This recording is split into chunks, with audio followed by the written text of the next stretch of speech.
أعوذ بالله من الشيطان الرجيم. بسم الله الرحمن الرحيم. فرح المخلفون بمقعدهم خلاف رسول الله وكرهوا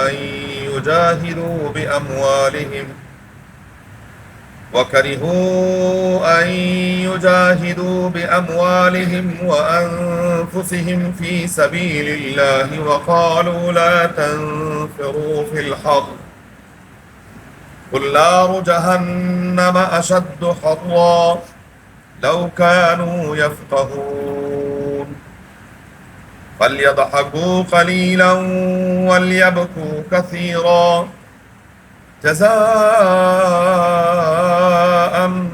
بما كانوا يكسبون. فرح المخلفون،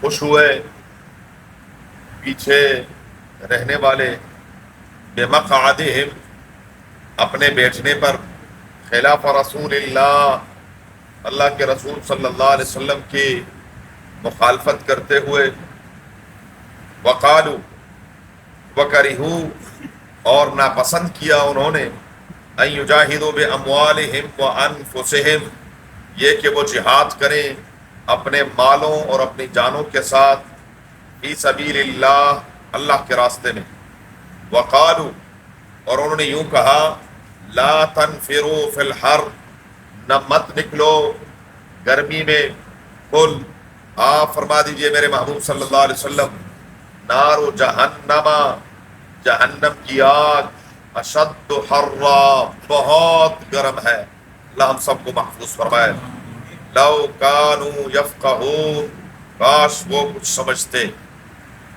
فلیضحکوا قلیلا بس چاہیے کہ وہ ہنسیں تھوڑا، ولیبکوا کثیرا اور چاہیے کہ وہ زیادہ روئیں، جزاء بما کانوا یکسبون بدلہ ہے یہ اس کا جو وہ کمائی کرتے ہیں۔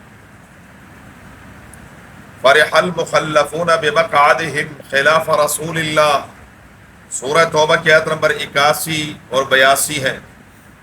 گزشتہ آیات سے منافقین کا تذکرہ ہے، اور عبداللہ ابن ابی رئیس المنافقین کا ذکر تھا۔ پروردگار عالم نے فرمایا استغفر لہم او لا تستغفر لہم، میرے محبوب صلی اللہ علیہ وسلم آپ ان کے لیے بخشش مانگیں یا بخشش نہ مانگیں، آپ ان کے لیے 70 بار بھی بخشش مانگیں، اللہ نے ان کو نہیں بخشنا۔ وجہ یہ ہے ذالک بأنہم کفروا باللہ ورسولہ، انہوں نے اللہ اور اس کے رسول صلی اللہ علیہ وسلم کے ساتھ کفر کیا، انکار کیا ہے، یہ کافر ہے، اور کافر کے لیے سفارش نہیں، پیغمبر بھی سفارش کرے تو قبول نہیں، سفارش کے لیے شرط یہ ہے وَلَا يَشْفَعُونَ إِلَّا لِمَنِ ارْتَضَى وَهُمْ مِنْ خَشْيَتِهِ مُشْفِقُونَ۔ آیت الکرسی یہ بڑی عظیم آیت ہے، اعظم آیت فی القرآن، قرآن کریم کی بہت بڑی آیت ہے یہ بڑی آیت باعتبار حروف اور کلمات کے نہیں ہے، حروف اور کلمات کے اعتبار سے تو سورہ بقرہ کی اس سے آگے ایک اور آیت اس کو آیت مداینہ کہتے ہیں، یا ایھا الذین آمنوا اذا تداینتم بدین الی اجل مسمى فاکتبوہ، بڑی لمبی آیت ہے، قرآن کی سب سے لمبی آیت وہ ہے، لیکن یہ آیت آیت الکرسی یہ عظیم الشان آیت ہے باعتبار معانی کے، صرف اس ایک آیت الکرسی کو سمجھ لیں اور ترجمے کے ساتھ اس کو پڑھ لیں، عقیدہ صحیح ہو جائے۔ اللہ لا الہ الا ہو الحی القیوم لا تأخذہ سنۃ ولا نوم، وہ ایسا حی اور قیوم ہے، لا تأخذہ سنۃ نہ اس کو کوئی اونگ آتی ہے، ولا نوم نہ کبھی سوتا ہے، لہو ما فی السماوات و ما فی الارض، کائنات کا مالک کون ہے؟ جو کچھ زمین میں ہے وہ بھی اس کا ہے، جو کچھ آسمانوں میں ہے وہ بھی کس کا ہے؟ اللہ۔ من ذا الذی یشفع عندہ الا بہ، کون ہے جو اللہ کے سامنے سفارش کر سکے مگر اس کی اجازت سے؟ اجازت اس کو ملے گی جو مؤمن ہوگا۔ سفارش کے لیے دو باتیں ضروری ہیں، ایک یہ کہ جو سفارش کرنے والا وہ خود مومن ہو، نمبر دو جس کے لیے کی جا رہی ہے وہ بھی، ورنہ تو پیغمبر کی سفارش بھی کارآمد نہیں ہے کافر کے۔ ورنہ ابراہیم علیہ السلام اپنے باپ کے لیے استغفار کر رہے ہیں، رب العالمین نے فرمایا یہ نہیں، بس رسول اللہ مبارک نے ابو طالب سے یہی تو کہا تھا چچا جان بس تاکہ میں کچھ کہنے والا بنوں، تو ایمان شرط ہے، ایمان شرط ہے سفارش کے لیے۔ تو رب العالمین نے فرمایا میرے محبوب صلی اللہ علیہ وسلم آپ بھی ان کے لیے بخشش مانگے، اور ایک نہیں 70 بار بھی مانگی، میں نے نہیں معاف لن یغفر اللہ لہم۔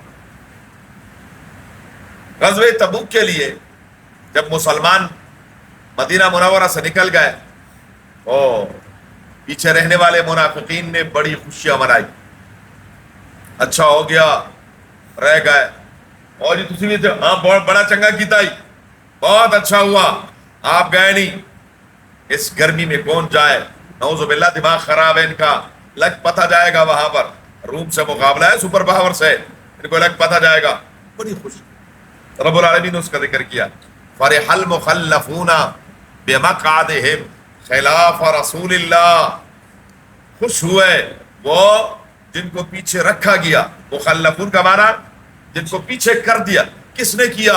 اللہ نے۔ اللہ چاہتے نہیں تھے کہ یہ گندے لوگ حضور کے ساتھ جائیں صلی اللہ علیہ وآلہ وسلم، اس لیے رب نے ان کو توفیق ہی نہیں دی۔ اور وَكَرِهُوا أَن يُجَاهِدُوا بِأَمْوَالِهِمْ وَأَنفُسِهِمْ فِي سَبِيلِ اللَّهِ، انہوں نے ناپسند کیا اس بات کو کہ یہ اپنے مالوں اور جانوں کے ساتھ اللہ کی راہ میں جہاد کریں، اور یہ اس کے لیے بھی کون ہے؟ اللہ کسی کسی کو قبول کرتا ہے، یہ قابلیت پر نہیں ہے، یہ قبولیت پر ہے۔ قبولیت شرط ہے کہ اللہ کس کا مال قبول کرتے ہیں، ہر ایک کا نہیں۔ اس دنیا میں ہم ایک نہیں ہزاروں لوگ دیکھتے ہیں، بڑا پیسہ سب کچھ ہے، لیکن اللہ اس کا پیسہ اچھی جگہ پہ قبول نہیں کرتا۔ اس کا پیسہ خرچ ہوگا کس میں؟ عیاشیوں میں کھل کر خرچ کرے گا، رسم و رواجوں میں خوب خرچ ہوگا، لیکن دینی کاموں میں اس کا پیسہ خرچ نہیں۔ یہ بہت بڑی بدبختی ہے، اللہ ہم سب کو محفوظ کرے۔ وقالو، اور ان بدبختوں نے کہا لا تنفروا فی الحر، اوے خبردار، یہ دیکھ رہے ہو جلسہ دینے والی گرمی، اس گرمی میں نہ نکلنا، یہ نکلنے کا موقع، اور پھر اتنا لمبا سفر، نہیں گرمی میں نہ نکلنا۔ رب العالمین نے فرمایا میرے محبوب صلی اللہ علیہ وسلم نار جہنم اشد حرا، یہ اس گرمی کی بات کر رہے ہیں، جہنم کی آگ اس سے 70 گنا زیادہ۔ یہ دنیا کی آگ لوہے کو پگھلا دیتی ہے، تانبے کو پگھلا دیتی ہے بالکل پانی کی طرح، تو جو جہنم کی آگ ہوگی، جہنم کی آگ، حدیث شریف میں آتا ہے نبی کریم صلی اللہ علیہ وسلم فرماتے ہیں جہنم کی آگ وہ جلائی گئی اور اتنی جلتی رہی سینکڑوں سال کہ وہ سرخ ہو گئی، پھر جلائی وہ سینکڑوں سال سفید ہو گئی، پھر جلائی سینکڑوں سال اور وہ کالی سیاہ ہو گئی۔ اللہ ہم سب کو محفوظ جہنم کی آگ، بلکہ جہنم کی آگ کی گرمی، ایک حدیث شریف کا مفہوم ہے مسند ابی اعلیٰ کا، نبی کریم صلی اللہ علیہ وسلم فرماتے ہیں 1,00,000 آدمی بیٹھے ہوں، 1,00,000 افراد بیٹھے ہوں، ایک جہنمی جہنم سے، صرف جہنمی جہنم سے نکل کر سانس باہر نکالے تو 1,00,000 افراد جلس جائیں۔ آگ تو بڑی دور کی بات، 1,00,000 افراد آنن فآنن وہ کوئلہ بن جائے اور ختم ہو جائے جہنم. یہ اس آگ کی بات کر رہے ہیں. امام اصمعی رحمت اللہ علیہ یہ بہت بڑے امام گزرے ہیں لغت کے، امام بخاری کے استاد ہیں. یہ اصل چیز کمال ہے. اصل چیز کیا ہے؟ کمال بہت بڑی دولت. اللہ ہم سب کو نصیب فرمائے. یہ جب پیدا ہوئے تھے تو شکل صورت کتنے خوبصورت نہیں تھے. امام اصمعی شکل صورت کتنے خوبصورت نہیں تھے. تو ان کی والدہ دیکھتی تھی تو خود فرماتی کہ میں کہتی تھی کہ میرے بچے کا بنے گا کیا، اس سے کوئی بات بھی کرے گا کہ نہیں.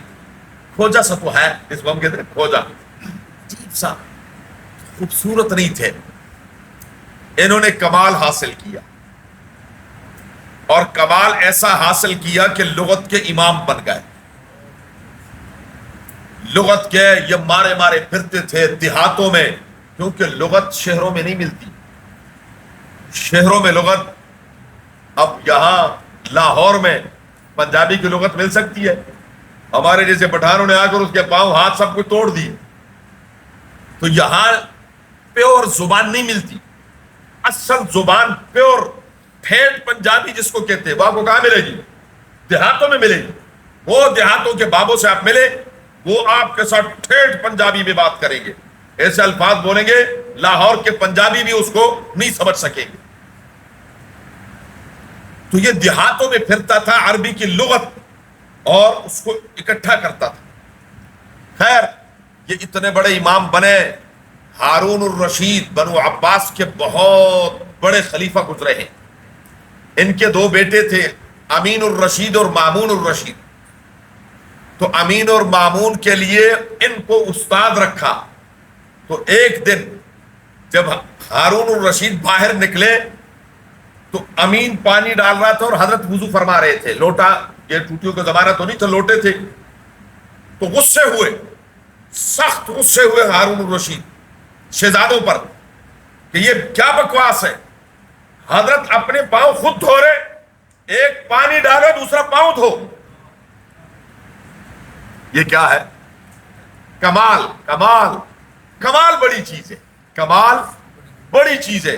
جب کمال ہو تو پھر بادشاہ وقت اپنے شہزادوں کو کیا کہہ رہے ہیں کہ یہ اپنے پاؤں خود نہ دھوئیں، جب وضو کریں تو ایک بھائی کیا کرے، پانی ڈالے اور دوسرا. یہ امام بخاری کے بھی استاذ تھے.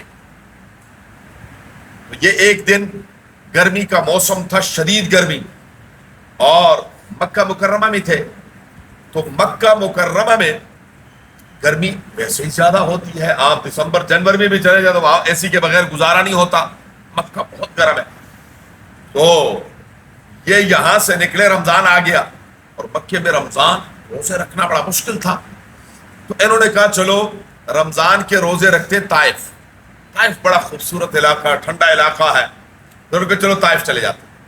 جیسے ہمارے ہاں کچھ حضرات جو ہے چلو جی ہم مری چلے جاتے ہیں، سوات میں کالام میں روزے رکھ لیتے ہیں، فلاں جگہ رکھ لیتے ہیں. تو انہوں نے کہا ہم طائف چلے جاتے ہیں. اچھا یہ جا رہے تھے، راستے میں ایک وہاں سے دیہاتی آ رہے تھے. الیک سلیک ہوئی، کیا حال ہے امام صاحب، خیریت؟ ٹھیک ٹھاک، خیر و عافیت. کہاں کا ارادہ ہے؟ کہنے لگے گرمی سے بھاگ رہا ہوں. گرمی سے؟ تو امام صاحب نے ان سے بھی پوچھا کہ آپ کا کیا، کہاں کا ارادہ ہے؟ کہنے لگے میں بھی گرمی سے بھاگ رہا ہوں. گرمی سے؟ کہنے کہاں سے آ رہا ہوں؟ کہنے میں طائف سے آ رہا ہوں. کہنے لگے کیا عجیب بات کر رہے ہیں، گرمی سے بھاگ رہا ہوں. میری بات تو سمجھ میں آ رہی ہے کہ میں مکے سے بھاگ رہا ہوں کہ مکے میں گرمی ہے، اور آپ کہہ رہے ہیں کہ میں نے جانا مکے ہے اور بھاگ کہاں سے رہا ہوں؟ طائف سے. اور بھاگنا دونوں کا کیا ہے جملہ؟ وہ بھی کہہ رہے میں گرمی سے بھاگ رہا ہوں، وہ بھی کہہ رہے. تو وہ دیہاتی نے بڑے پتے کی بات کی.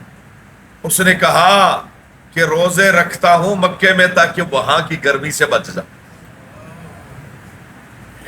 وہاں کی امام صاحب نے لکھا ہے کہ میں پانی پانی ہو گیا اس دیہاتی کے اس جملے سے کہ اس کے دل میں جذبہ کیا ہے کہ آج اپنے نفس کو یہاں جلا دوں تو وہاں کے جلانے سے بچ جاؤں، اور جو یہاں نہیں جلاتے تو پھر وہاں کیا ہوگا، جلائیں گے. اللہ ہم سب کو محفوظ فرمائے. اس لیے فرمایا نارو جہنم اشد حرا، جہنم کی آگ بہت گرم ہے، 70 گنا زیادہ گرم ہے دنیا کی آگ سے. لو کانوا یفقہون، کاش وہ سمجھتے، فلیضحکوا قلیلا، بس چاہیے کہ بہت کم ہنسیں، بہت کم ہنسیں، بہت کم ہنسیں۔ یہ بات یاد رکھیں۔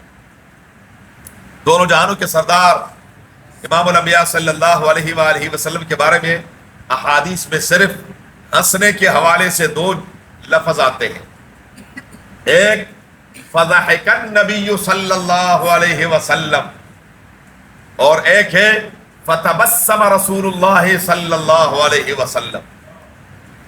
ضحک کہتے ہیں کہ ہونٹوں پر مسکراہٹ بھی اور منہ کھل بھی جائے، دانت نظر آ جائے، دانت، ایک تو اگلی بات میں کر رہا ہوں، دانت نظر آ جائے، تو یہ ضحک ہے، عربی میں اس کو ضحک کہتے ہیں۔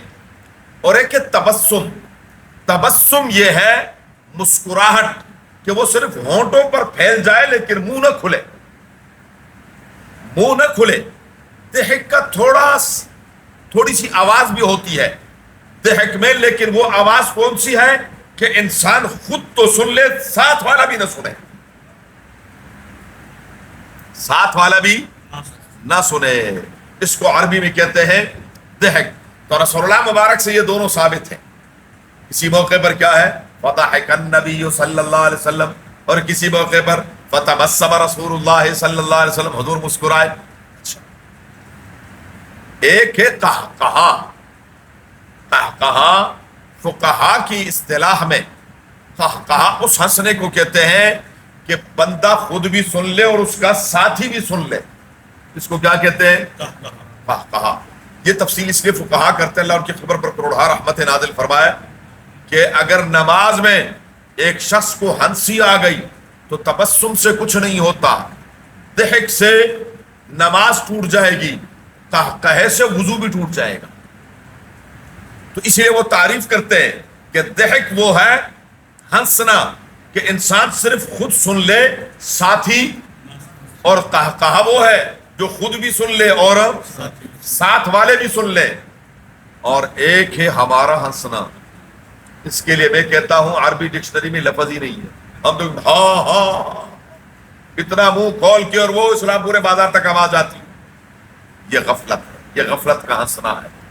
قرآن کہتا ہے وَلْيَضْحَكُوا قَلِيلًا، چاہیے کہ بہت تھوڑا ہنسیں، چاہیے کہ بہت تھوڑا ہنسیں، وَلْيَبْكُوا كَثِيرًا، اور اللہ ہمیں دنیا میں رونا نصیب فرما دے، آمین۔ میرے بھائیو، یہ ایک نعمت ہے، یہ نعمت ہے رونا، جب کبھی اللہ دے دے دل کھول کے رو لیا کرو۔ یہ رونا نہیں ہے جو میں ابھی آپ کے سامنے رو پڑوں، آپ میرے سامنے رو، یہ دکھاوا، یہ کیا ہے دکھاوا، یہ دکھلاوا، یہ سارا دکھلاوا ہے، کچھ بھی نہیں ہے۔ اور رونا وہ ہے جو بند کمرے میں آپ آخرت کی طرف متوجہ ہو کر جہنم جنت کا تذکرہ کر کے، یا کوئی ایسا واقعہ یا رسول اللہ مبارک کی سیرت، صحابہ کی سیرت پڑھ کر آپ کو رونا آ جائے۔ یہ دو قطرے اللہ کو بڑے پسندیدہ ہے۔ ایک، جب انسان ندامت کی وجہ سے آنکھ سے جب ایک قطرہ چھلکتا ہے، یہ آنکھ سے چھلکتا بعد میں ہے، اللہ اس کی مغفرت پہلے فرما دیتے ہیں۔ اور ایک اللہ کے راستے میں خون کا قطرہ ہے، جب یہ ایک شہید کے جسم سے نکلتا ہے زمین پر گرتا بعد میں ہے، اللہ بخشش پہلے فرما دیتے ہیں۔ اللہ ہم سب کو نصیب فرمائے۔ جب رونا نصیب ہو خوب رو لیا کرو، خوب، یہ نعمت ہے، یہ بہت بڑی سزا ہے کہ اللہ کسی سے رونا چھین لے۔ ہاں، بعد اوقات دل سخت ہو جاتا ہے، پتھر ہو جاتا ہے، پھر انسان کو رونا نہیں آتا۔ تو جب رونا آئے خوش ہوا کرے کہ الحمدللہ ابھی میرا دل پتھر نہیں ہوا، یا اللہ تیرا کرم ہے۔ لیکن پھر عرض کر دوں کہ وہ محافل میں نہیں، مجالس میں نہیں، دنیا کے سامنے مگرمچھ کے آنسو نہ ہو، آنسو وہ ہیں جو صرف کیا ہو، بس اور کسی کو پتا، اللہ ہم سب کو نصیب فرمائے، ورنہ تو پھر رونا پڑے گا، پھر اللہ ہم سب کو نہ رلائے، آمین کیا۔ اللہ ہمیں دنیا میں رلا دے، آخرت میں نہ رلائے۔ ہاں، اور رلائے اپنی ذات کے لیے، اپنی مصیبت میں نہ رلائے، آمین کہے، مصیبت نہ مانگنا، پریشانیاں نہ مانگنا، دکھ تکلیف نہ مانگنا۔ حضور کا حکم ہے صلی اللہ العافیہ، اللہ سے عافیت مانگو، اللہ سے ہمیشہ عافیت کا سوال کرو، یہ نہیں کہ مجھ پر آزمائشیں آ جائیں، نہیں، اللہ ہم پر نہ لائے، ہم وہ نہیں آزمائشوں والے۔ اللہ ہمیں رونا نصیب فرمائے اپنی یاد میں، آمین۔ اللہ ہمیں رونا نصیب کرے جنت کی یاد میں، اللہ ہمیں رونا نصیب کرے جہنم کے ڈر سے، یہ رونا ہے، اللہ ہمیں سب کو نصیب فرمائے۔ ورنہ تو جہنم میں کیا ہوگا، یہ آنسو ختم ہو جائیں گے تو پیپ شروع ہو جائے گا، آنکھوں میں گڑے پڑ جائیں گے، یہ جو چہرہ ہے اس میں نالیاں بن جائیں گی، اس میں نالیاں بن جائیں گی، اور بعض روایت میں یہاں تک ہے اتنا روئے گا، اتنا روئے گا کہ اس کے آنسو میں یہ تیرنے لگے گا، اپنے آنسو میں تیرنے لگے گا، اتنے آنسو، یہ سب وہاں پھر کیا ہوگا، بکا ہی بکا ہے، بکا ہی بکا ہے، رونا ہی رونا ہے۔ اگر دنیا میں کیا ہے، نہ رویا، اللہ ہمیں اپنی رضا کے لیے دنیا میں رونا نصیب فرما دے، آمین۔ اس لیے رب العالمین نے فرمایا فَلْيَضْحَكُوا قَلِيلًا وَلْيَبْكُوا كَثِيرًا، اور یہاں تھوڑا سا ہنس لو، وہاں کیا ہے، ہمیشہ ہمیشہ رونا ہے۔ اور فرمایا ورنہ تو یہاں دنیا میں کیا ہے، تھوڑا سا ہنسو تو وَلْيَبْكُوا كَثِيرًا، زیادہ رو لیا کرو تاکہ وہ بخش دے، وہ معاف فرما دے، وہ 70 ماؤں سے زیادہ کیا ہے۔ اس لیے حدیث شریف میں آتا ہے جب اللہ سے مانگا کرو، اللہ سے، افسوس یہ ہے میں سچ سچ بات کروں تو پھر ساتھی ناراض ہو جاتے ہیں، ہم نے مانگنا بھی دنیا کے سامنے ہوتا ہے، ہم نے دعائیں کب کرنی ہوتی ہیں، پھر ہم روتے بھی، اللہ یہ کر فی اللہ، او بھائی یہ رونا کب ہے، جہاں کوئی نہ ہو۔ حدیث میں آتا ہے فَإِن لَمْ تَبْكُوا فَتَبَاكُوا، جب رونا نہ آئے رونے والی حالت بنا لیا کرو، رونے والی شکل بنا لیا کرو۔ بچہ کبھی کبھار کیا کرتا ہے، حدیث میں آتا ہے رسول اللہ ہمارے فرماتے ہیں بچوں کی کچھ عادتیں مجھے بڑی پسند ہے کہ جب اس نے کوئی اپنی بات منوانی ہونا تو یہ کیا لگا رہتا ہے، یہ کیا کر لیتا ہے، ماں باپ سے کر کے، حالانکہ رونا نہیں ہوتا، بس ویسے کر رہا ہوتا ہے اور یہ منوا لیتا ہے، یہ اللہ کو بڑا پسند ہے۔ اللہ ہمیں اپنی ذات کے لیے بھی نصیب فرما دے، جی جی، تو یہ بڑا پسندیدہ ہے پروردگار عالم کو کہ بندہ ایسے ضد کرے جیسے ماں باپ کے ساتھ کرتا ہے۔ او بھائی اس کے ساتھ نہیں کرنی تو کرنی کس کے ساتھ ہے، جانا کہاں ہے، وہ ہے دوسری جگہ، وہی ہے، اسی سے کیا کرنا ہے۔ کبھی راز و نیاز کی بات بھی کرنی، کبھی راز و نیاز، یہاں ہمارے صوفی صاحب تھے، صوفی یوسف صاحب، اللہ ان کی عمر میں برکت عطا فرمائے، جہاں سے سبزار چلے گئے، وہ عجیب جملہ فرمایا کرتے تھے، حج پہ گئے تو کہتے ہیں کہ میری داڑھ میں شدید درد، کہتے ہیں میں حرم سے باہر نکلا، کہتے ہیں نکلتے ہی اچانک میرے دل میں خیال ہے، میں نے کہا یا اللہ مہمانوں کے ساتھ یہ سلوک، بس کہتے ہیں یہ الفاظ میں نے یعنی کسی سے نہیں کہے، دل ہی دل میں آئے، کہہ رہا جو وہ درد ختم ہوئے آج تک نہیں آئی، کہہ رہا نکلا میں کس لیے ہوں کہ جا کے سید علیہ سے میڈیکل سٹور سے گولی لے لوں، لیکن بس کہہ رہے باہر نکلا اور میں نے کہا یا اللہ، خود بلایا مہمانوں کے ساتھ، بس اتنا الفاظ کا تصور تھا۔ رب کبھی اللہ کے ساتھ بندہ کیا ہے، ذرا ناز و نخرے بھی کرتا ہے، رب ہے نا ہمارا، تو رب کے ساتھ کرنے ہیں، اور کبھی کیا ہے رو رو کر منوانا ہے، کبھی رونا ہے، یہ دونوں باتیں ہیں۔ مایوس نہیں ہونا، مایوس نہیں ہونا، کیوں، الایمان بین الخوف والرجاء، امید بھی خوب ہو، امید بھی خوب ہو، اور ڈر بھی خوب ہو، ڈر بھی خوب ہو، یہ ایمان۔ اللہ ہم سب کو نصیب فرمائے، فرمائے جزاء بما كانوا يكسبون، یہ بدلہ ہوگا اس کا جو وہ کمائی کرتے ہیں۔ فَرَجَعَكَ اللَّهُ إِلَىٰ طَائِفَةٍ مِّنْهُمْ، آگے مزید تفصیل ہے اسی غزوہ تبوک انشاءاللہ ذکر۔ اللهم صل على محمد وعلى ال محمد كما صليت على ابراهيم وعلى ال ابراهيم انك حميد مجيد، اللهم بارك على محمد وعلى ال محمد كما باركت على ابراهيم وعلى ال ابراهيم انك حميد مجيد، اللهم ارحمنا بالقران العظيم، اللهم ارحمنا بالقران العظيم، اللهم ارحمنا بالقران العظيم، واجعله لنا اماما ونورا وهدى ورحمه يا رب العالمين، اللهم ذكرنا منه ما نسينا وعلمنا منه ما جهلنا وارزقنا تلاوته آناء الليل وأطراف النهار واجعله لنا حجة يا رب العالمين. اللهم نور قلوبنا بالقرآن وزين أخلاقنا بالقرآن ونجنا من النار بالقرآن وادخلنا الجنة بالقرآن. اللهم يا مقلب القلوب، اللهم يا مصرف القلوب، ثبت قلوبنا على دينك وطاعتك. اللهم حصل مرادنا ويسر أمورنا بجاه حبيبك المصطفى ونبيك المرتضى صلى الله عليه وآله وأصحابه أجمعين برحمتك. جزاكم الله.